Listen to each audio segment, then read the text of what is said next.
Olá amigos, bem-vindos ao canal Daniel Simões. Tem sido um desafio enorme que eu tenho vindo a enfrentar para conseguir gravar vídeos. Se eu vos contasse a quantidade e o tipo de impedimentos que têm surgido para eu não gravar vídeos, vocês acho que nem acreditariam. Mas vamos em frente. Tem surgido aí uma série de questões de pessoas na internet colocando em causa a ideia de se fazer uma auditoria da dívida. Aí tem pessoas que dizem incompreensivelmente que não deve ser feita a auditoria da dívida, porque lá apresentam as razões delas. Aí depois existem pessoas que vão contra os trabalhos da auditoria cidadã da dívida e dizem que a pizza apresentada pela instituição que está errada, que confunde, mistura dívida com amortização, considera tudo a mesma coisa. E o que eu venho aqui dizer, mostrar, é o seguinte: quando nós não queremos falar sobre uma coisa, nós simplesmente pegamos no argumento e transportamos ele cada vez para mais longe do ponto que nós não queremos tocar. E o ponto que não está sendo tocado aqui é que nós, Brasil, porque eu não sou brasileiro, mas eu considero que estou no Brasil, logo eu estou trabalhando pelo bem do Brasil. O ponto que não está sendo tocado é que nós vivemos dentro de um sistema financeiro regulamentado por instituições internacionais que têm os interesses alheios aos bens do Brasil, ao bem. Estas instituições internacionais financeiras, de regulamentação e supervisão financeira, não buscam o bem da nação. Então, quando a questão começa a ser abordada em relação à dívida, como é que se há de trabalhar com a dívida e os juros e as amortizações e tudo, eu levo a coisa para um outro prisma. Tudo o que eu tenho vindo aqui a trazer no canal Daniel Simões tem sido comprovado através de documentos oficiais, são traduções que nós temos feito de imensos documentos de instituições oficiais e nós já mostramos que o Brasil recebeu um empréstimo de 2.400.000 libras da família Rothschild em 1825. Para que foi esse empréstimo? Para garantir que o Brasil continuasse independente de Portugal. Ora, se é para garantir que o Brasil se mantivesse independente de Portugal, esse empréstimo foi feito a quem? À maçonaria. Foi a maçonaria que recebeu esse dinheiro e sustentou todo o movimento revolucionário através de cerca de 17 a 19 empréstimos que aconteceram mais até 1889, o ano da instauração da República. Quanto é que o Brasil ficou devendo com isso? Ora, quando nós pegamos em 2.400.000 libras emprestados pela família Rothschild, que se mistura o Banco de Inglaterra com City of London, a família Rothschild, NM Rothschild & Sons, que é o banco da família Rothschild, do braço de Londres, dentro da City of London, tudo isso é uma mistura. Às vezes nós não conseguimos nem perceber muito bem, cara, mas já estamos falando do quê? Do Banco de Inglaterra, da família Rothschild, estamos a falar de quem, afinal? Então, esse centro de poder, que é o City of London, dominado pela família Rothschild, fez 19 empréstimos, ou 17 empréstimos, ao longo desse período, entre 1825 e 1889.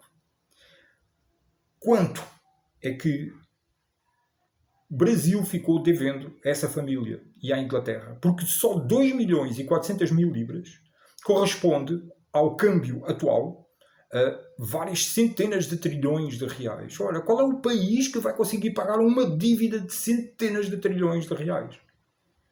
Isso foi um empréstimo, porque aconteceram mais 17 ou 19, até 1889. Aí surge uma pergunta pertinente que eu tenho vindo a fazer e que pouca gente, acredito, esteja com capacidade para responder essa pergunta. Talvez ninguém. Quanto é que o Brasil está devendo à família Rothschild e à City of London, no total? Qual foram os contrapontos em relação a esses empréstimos? Porque o que nós vemos depois, e isso está completamente comprovado nos arquivos da família Rothschild, eu não estou inventando nada, não preciso inventar nada, é que existiu uma contrapartida de grandes investimentos em linhas férreas aqui no Brasil, no mercado de café, importos. Ora, mas quando nós olhamos as linhas férreas aqui no Brasil, não transportam praticamente público nenhum, povo nenhum. Então, para que é que foi feito investimento em linhas férreas? Para transportar o minério das minas para os portos que eles próprios desenvolveram e investiram. Então, a questão da dívida começa a ser transportada já para outro nível. Eu já demonstrei que em 5 anos foram extraídos mais de 400 toneladas de ouro aqui do Brasil. Para onde é que foi esse ouro? Se as reservas internacionais do Brasil têm menos de 1% de ouro, têm mais de 85% de dólares.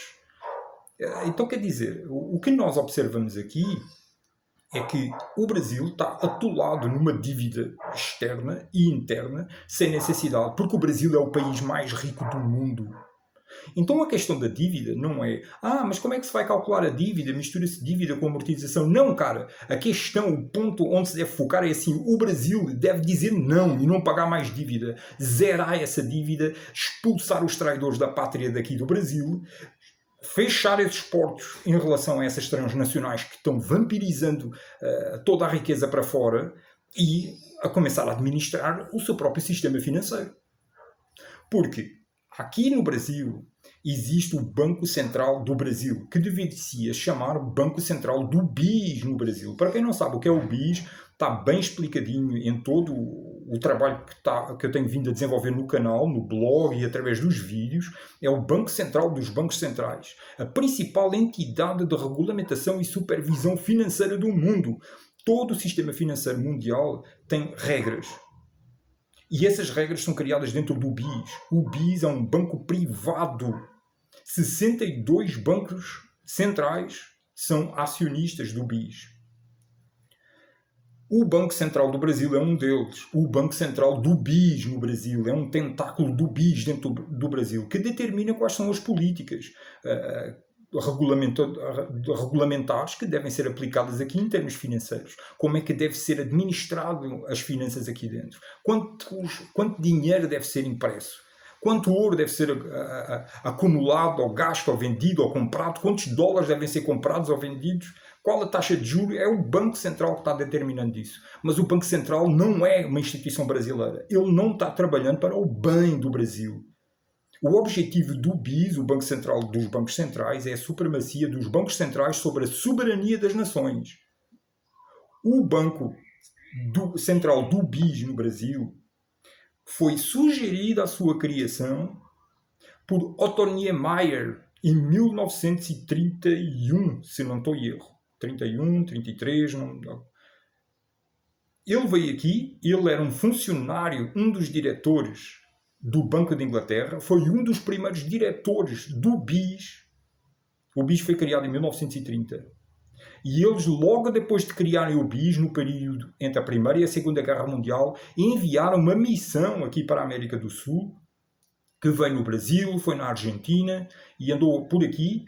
E quando eles fizeram uma consultoria sobre as finanças, o sistema financeiro do Brasil, uma das sugestões foi: criem um banco central. O que eles estavam sugerindo, esse Otto Niemeyer, o que ele sugeriu foi criar um tentáculo do BIS aqui dentro. Um tentáculo do sistema financeiro internacional, das famílias mais ricas e poderosas do mundo, terem um tentáculo aqui dentro. Porque já há muito tempo que eles estavam aqui. Desde 1825 a família Rothschild começou a ganhar assim, a conquistar terreno aqui dentro, né? Liberdade de ação através daqueles empréstimos, porque aquele que está devendo submete-se ao devedor, né?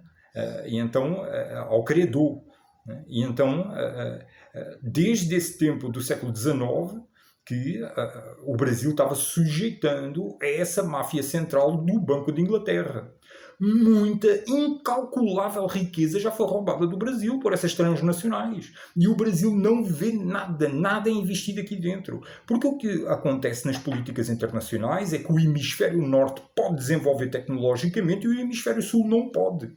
Existem mentes muito brilhantes aqui dentro do Brasil que podem fazer grandes desenvolvimentos tecnológicos em vários níveis de agricultura, sistemas hídricos, a nível de telecomunicações, a nível militar, a muitos níveis, a nível de transportes.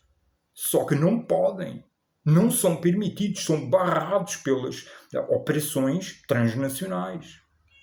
Então, quando nós começamos a falar da dívida, como é que devemos administrar a dívida? Não deve administrar a dívida, deve acabar, dizer chega a esses caras. Então, quando a esfera de discussão da dívida diz não devemos fazer auditoria da dívida, porque aí param os empréstimos e começa... Cara, não é preciso, cara. A riqueza do Brasil é imensa, cara. O Brasil é o país mais rico do mundo de longe, de longe. Porque o Brasil é imenso, as riquezas naturais aqui são muitas em termos de quantidade e em termos de variedade. Então a questão não é qual é o modelo económico que deve ser aplicado aqui no Brasil. A questão é que existe tanta riqueza aqui dentro do Brasil que se os traidores da pátria e as transnacionais não estiverem aqui dentro, só pode dar certo. Então reparem como, quando os caras começam, políticos e económicos, a discutir na televisão, na internet, sobre sistema de dívida e sistema económico, eles nunca vão apontar isso. Os caras sempre tomam como uma premissa que, cara, devemos nos subjugar ao poder financeiro internacional. E porquê é que eles fazem isso? Porque eles sabem muito bem que se começarem a defender o final do Banco Central do BIS no Brasil, começarem a clamar pela recuperação do minério brasileiro para o Brasil, começarem a defender o investimento das riquezas brasileiras no Brasil. Eles sabem muito bem que existem poderes malignos internacionais infiltrados com traidores da pátria dentro do Brasil que silenciam quem fala isso e quem começa a ganhar voz e poder político nesse sentido. Por isso é que eles não falam, têm medo. E o que é que eles buscam verdadeiramente? É o bem do Brasil? Não, cara. Cada um desses políticos e economistas está procurando cadeiras de poder. Porque existe aqui no Brasil, o que acontece aqui é a dança das cadeiras. Ora, agora sentas tu, agora sento o meu. Agora eu vou para aquela cadeira, agora vais tu e eu vou para a outra. E é a dança das cadeiras do poder. Porque se realmente existisse uma força com amor à pátria, eu nem uso o termo nacionalista porque até esse termo está completamente distorcido hoje em dia. Já virou assim extremismo, né? Então eu falo de amor ao Brasil. Se existisse realmente um movimento massivo de amor ao Brasil, simplesmente expulsaria o Banco Central do Brasil daqui, o Banco Central do Brasil, que é do BIS daqui, expulsaria as transnacionais, começaria a armazenar os seus minérios e aí vocês iriam ver a dependência dos países estrangeiros para com o Brasil. Porque os países é que precisam do Brasil, não o Brasil precisa dos outros países, não. É melhor vocês, brasileiros, começarem a acordar para isso, cara. Porque a questão, ficam transportando vocês para níveis de discussão que não têm nada a ver. Só para vocês não se tocarem do ponto principal, que é o Brasil é o país mais rico do mundo. E tem riqueza suficiente para criar aqui umas condições incríveis para toda a gente, acabar com a fome, a miséria e toda a gente poder viver aqui num patamar bem bom de vida e ainda vender imenso e doar imenso para o estrangeiro. O Brasil tem potencial para poder ajudar nações a saírem da miséria e da pobreza. E isso não está a acontecer. Estão morrendo 30 mil pessoas de fome por dia no mundo, entre elas 5 mil crianças, porque existe uma elite transnacional que simplesmente está sugando os países. E inclusive o Brasil. O Brasil pode-se vir a tornar o médico do mundo.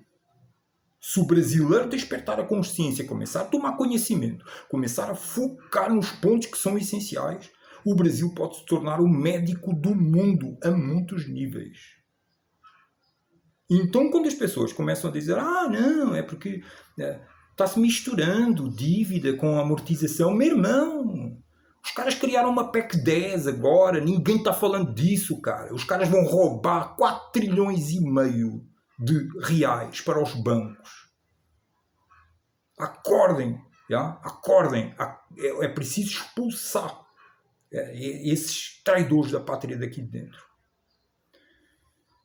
Meus irmãos, não é brincadeira quando nós começamos a mergulhar nisto, sabe? Um indivíduo começa a mergulhar nisto, começa a fazer levantamentos. Eu já estudo todo este panorama internacional há mais de 20 anos e nós começamos a ver o que é que está a acontecer e ver que as pessoas estão sendo programadas mentalmente para terem condicionada a sua visão de vida presente, passada e inevitavelmente futura, através de programas de controle mental, a engenharia social que coloca a percepção das pessoas apenas na superfície. A esquerda, a direita, eu nem falo sobre isso, cara. Eu nem estudo sobre isso. Sobre esquerda, sobre direita, sobre... Porque, cara, foi tudo criado pelo mesmo, cara. Tudo criado pelos mesmos poderes. Tem documentos oficiais traduzidos no canal Daniel Simões, onde eu mostro que toda a criação do Estado de Israel, toda a criação do poder de concentração de riqueza no mundo, é tudo um plano, cara.